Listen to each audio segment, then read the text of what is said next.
সংখ্যালঘুরা বুঝে গেছে, অনেক সংখ্যালঘু, সব সংখ্যালঘুদের বলছি, অনেক সংখ্যালঘু বুঝে গেছে যে কালকের কি খাবো আমি জানি না। তাহলে যদি আমাকে একটা বিরিয়ানির প্যাকেট দেয় আর হাতে যদি বোমাটা দেয়, আর তারপরে যদি বাড়ি ফেরার সময় আমার আবার হাতে 500 টাকা দেয়, তাহলে তো আমার সংসার চলে গেল দুদিন, কোনো অসুবিধা নেই। তাহলে সংখ্যালঘুদের এইভাবেই তাদের কিন্তু প্রলুব্ধ করা হচ্ছে। আর সংখ্যালঘুরা জানে খাবো কি, এবং তাদেরকে যে ব্যাস তুই এই কাজটা করেছিস, যে ছোট্ট তামান্নাকে শরীর ছিন্ন ভিন্ন করে দিয়েছে, সেটাতে তারা অট্টহাস্য করেছে যে যেটা করেছিস তোরা ঠিক করেছিস, মামা এটা মানা যায় কোনোদিনই। হ্যাঁ, পরের দিন টাকা তাকে টাকা নিয়ে তাকে কিনতে হয়েছিল। তিনি গরিব মানুষ, কিন্তু সবাই যে কিছু কিছু তৃণমূল কংগ্রেসের লিডারদের মতো লোভী না, সেটা তমান্নার গরিব মা দেখিয়ে দিয়েছেন যে আমার ইমান আছে, আমার মেয়ে, তার মেয়ের তো বিচার হবে না। আরজি করের বিচার হয়নি, সারা বিশ্ব জেগে উঠেছিল, তার মেয়ের বিচার হবে? কোনোদিনই বিচার হবে না। যেখানে মুখ্যমন্ত্রী বলে দেয়, ওর সঙ্গে লাভ অ্যাফেয়ার ছিল, যেখানে মুখ্যমন্ত্রী বলে দেয় যে ও তো প্রেগনেন্ট হয়েছিল, জাস্ট এই ভাষা ওনার কথা, পাঠক বন্ধু মাফ করবেন। আবার কোনো সময় উনি বলে দেন যে ও তো পার্কশিটের ঘটনায়, আরে ও তো দেহ ব্যবসায়ী, ও তো খরিদ্দারের সঙ্গে ঝগড়া হচ্ছে, কোনো সময় আবার রেট চার্ট বেঁধে দেয়।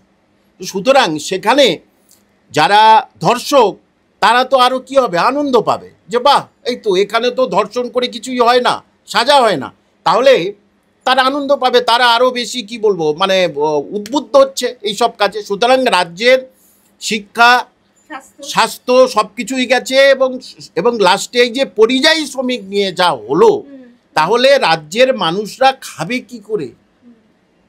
আজ থেকে 15 বছর আগে গ্রামীণ টিউশনি একটা শিল্প ছিল, সেই টিউশনি এখন নেই। এখন তারা খাবে কি করে? তারা পরিযায়ী শ্রমিক হয়ে যাচ্ছে, এবং সেখানে তারা ফাইট করছে যে এই বাঙালিরা এসছে, তাহলে আমাদের হচ্ছে কে কাজ কেড়ে নেবে, তারা তাদের মারধর করছে। তাহলে তুমি তাদের প্লেসমেন্ট দাও, পশ্চিমবঙ্গে প্লেসমেন্ট দিচ্ছ না কেন?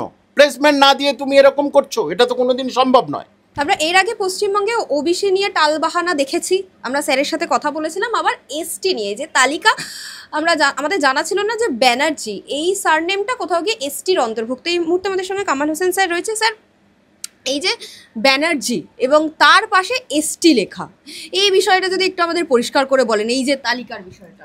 মানে এটা কি বলবো, এটা হচ্ছে কি বহুদিন পর মিসলেনিয়াস পরীক্ষার প্রিলি রেজাল্ট বার হলো। হ্যাঁ, বহুদিন পর মিসলেনিয়াস পরীক্ষা প্রিলি রেজাল্ট বার হলো, সেখানে তাজ্জব হয়ে যাবেন। আমি এসসি ছাড়ছি, এসসি অনেক ডিসপিউট আছে। দেখুন, মনিকা দাস 8840 রোল নাম 8840তম, মনিকা দাস এসটি, কি করে সম্ভব? তারপরে 2928 আছে কার্তিক কর্মকার এসটি, তারপরে আছে সায়ন ব্যানার্জি ব্রাহ্মণ এসটি, তারপরে আছে শুভ মণ্ডল 2630 এসটি, তারপরে আছে দীপেশ চন্দ্র রায় এসটি। ইভেন দেখা যাচ্ছে এখানে ব্যানার্জি আর চ্যাটার্জি সে হচ্ছে এসসি। মানে এগুলো মেন ভাইটালগুলো আমি শুধু দিলাম। ওয়েস্ট বেঙ্গল এগুলো কি স্যার কি করে অ্যালাউ করছে?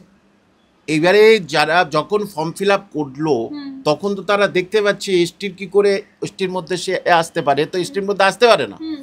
তার মানে কি, যে কোনো ছেলে যে কোনো মেয়ে সে কি করলো, পয়সাটা দিল, দিয়ে বললো আমার পয়সা দিয়ে আমার এসটিটা করে দিন, ব্যাস হয়ে গেল।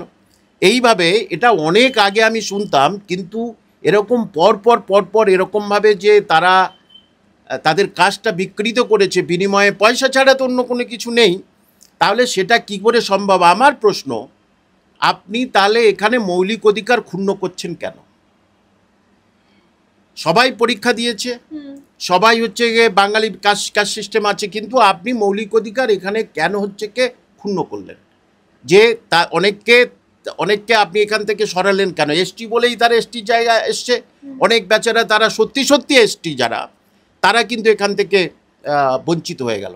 তাহলে এটা কি সরকার জানে না যে শুধু বাংলা বাঙালিদের এই বলছে, বাঙালিদের বাইরে মারছে, এই করছে। এই বাঙালিদের তারা দীর্ঘ 10-15 বছর পরীক্ষায় বসতে পারেনি। আপনি মাদ্রাসা শিক্ষামন্ত্রী হয়ে বসে আছেন, আলো করে বসে আছেন বহুদিন।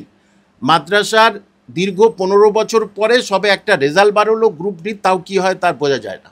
তাহলে এই জিনিসগুলো যখন, এটা কিছুদিন পরে মুসলিমরাও যে এসটি হয়ে যাবে, যে পয়সা দিয়েছে, এই তো এইটা আপনাকে আমাকে দিয়েছে, এটাই আমার প্রমাণ। সুতরাং এটা একেবারে পশ্চিমবঙ্গের ক্ষেত্রে লজ্জা। এটা একদম শিক্ষাটাকে কোন জায়গায় নিয়ে যাচ্ছে শুধু আপনি দেখুন। যে যখন পাবে সে হচ্ছে কে এসটি হয়ে যাবে, যে যখন পাবে জেনারেল থেকে সে এসসি হয়ে যাচ্ছে। তাহলে এই জন্যে এবারে বুঝতে পারলেন তো, এই জন্যেই কেন সুপ্রিম কোর্ট এবং হাইকোর্ট ওবিসিটাকে বাতিল করলো, কেন? এই জন্যেই। কারণ 3 মাস আগে যে ছিল ওবিসি এ, সেও 3 মাস পরে হয়ে গেল ওবিসি বি। কি অদ্ভুত ধরনের। সুতরাং ওবিসিতে হয়েছে, এবারে চোখের সামনে আমরা দেখালাম, নাম্বার ধরে ধরে বললাম, এরা হচ্ছে কি এসটি হয়েছে। কি করে সম্ভব পশ্চিমবঙ্গে? এটা অন্য কোনো স্টেটে তো এটা হচ্ছে না। তাহলে কিভাবে সম্ভব? এটা তো কোনো শিক্ষিত মানুষ, শিক্ষিত ছেলেমেয়ে যারা পড়াশোনা করছে, তারা তো হতাশ হয়ে যাবে যে আমরা পড়াশোনা করে কি করব। কেউ যদি পয়সা দিয়ে এসটি হয়ে যায়, সে তো, এবং এসটির এখানে কাট অফ নেমেছে দেখুন, অদ্ভুত। General, OBC A, OBC B 3 জনের সমান কাট অফ। এসটি তাদের থেকে কাট অফ হচ্ছে কি 15 কাট অফ কম। ব্যাস, এসটিতে তারা ঢুকে গেছে। মানে আমরা এতদিন পশ্চিমবঙ্গে দেখেছি যে টাকা দিলে চাকরি পাওয়া যায়, এখন দেখছি যে কাস্ট সার্টিফিকেটও পাওয়া যায়। কাস্ট সার্টিফিকেট পাওয়া যায়। কিছুদিন আগে আপনি দেখলেন বাংলাদেশ থেকে যারা আসে তাদের রেড চার্ট দেখেছেন তো? হ্যাঁ, আপনারা সাংবাদিকরা বলেছে রেড চার্ট আছে, এত টাকা দাও, তুমি বাংলাদেশ এসছো, তোমার তাহলে কি বলে ওই আইডেন্টি কার্ড করে দেবো, তোমার ভোটার কার্ড, হ্যাঁ তোমার ভোটার কার্ড করে দেবো। তাহলে এখানে টাকার বিনিময়ে সব কিছুই চলছে, শিক্ষাটা শুধু লাঠে উঠে গেছে, আর কিছু না। মানে উনি সব কিছুই ভালোবাসেন, উনি শিক্ষাটা ভালোবাসেন না, সমস্যা এটাই। একদমই স্যার, আমরা দেখলাম যে গ্রুপ সি, গ্রুপ ডি এবং 26,000 যে শিক্ষক শিক্ষিকা বারবার নবান্নে যাচ্ছে মুখ্যমন্ত্রীর সঙ্গে দেখা করে। উনি দেখা করা তো দূরের কথা, এই নিয়ে কোনো কথাও বলছেন না। কিন্তু সাম্প্রতিককালে দেখলাম যে ভিন রাজ্যে যে পরিযায়ী শ্রমিক চলে গেছে, অর্থাৎ বাংলার ভূমিপুত্রদের ধরে রাখতে পারিনি, তার জন্য তারা বাইরে চলে গেছে, সেইটা নিয়ে উনি পথে নামছেন। সেইটাই আমার কথা, যে এতদিন আমি ছোটবেলা থেকে দেখেছি মুর্শিদাবাদের ছেলেমেয়েরা তারা হচ্ছে শ্রমিক, মানে পরিযায়ী শ্রমিক। এখন সমস্ত পশ্চিমবঙ্গের সমস্ত জেলায় তারা পরিযায়ী শ্রমিক হচ্ছে। কেন? তাহলে আপনার রাজ্যে প্লেসমেন্ট নেই, এটা আমি স্বীকার করতে, চাকরির কথা আমি ছেড়ে দিই, কাজ কাম দুটো দিন আনা দিন খাবে তারা, গরিব মানুষ, তারা সেই কাজ পাচ্ছে না। তাহলে তারা যে বাইরে চলে যাচ্ছে, সে কথাটা একবার আপনি বলছেন না? আপনি সেটা বলুন যে আমার রাজ্যে প্লেসমেন্ট নেই, আমি শিক্ষায় প্লেসমেন্ট করতে পারছি না, এবং আমি এমনকি যারা গরিব লোক দিন আনে দিন খায় খেটে খায়, তাদেরও দিতে পারছি না ন্যূনতম মানে মজুরি, এবং শ্রমটুকু নেই। তাহলে এই যে মানে কাজ পাওয়ার হাহাকার পশ্চিমবঙ্গে এসে গেছে, চাকরি পাওয়ার হাহাকার তো শুরু হয়ে গেছে অনেক আগে, কিন্তু মানুষ তো খাবে কি করে এবারে? তাতে তো খেতে হবে। তাহলে সেইটা থেকে সমস্ত রাজ্য, সমস্ত জেলা থেকে চলে যাচ্ছে বিভিন্ন স্টেটে। প্রতিটা জেলায় কোনো ছোটোখাটো ঘটনা ঘটে, প্রতিটা স্টেটে কেউ কাউকে মারে, এই করে, ঠিক আছে, কিন্তু তোমার রাজ্যের এই যে দেউলিয়াপনা, কাজ নেই, শিক্ষা নেই, কিছু নেই, সেটা নিয়ে তুমি পথে নামছো না তো? সেটা নিয়ে পথে নামো, সেটা নিয়ে পথে নামছে না কেন?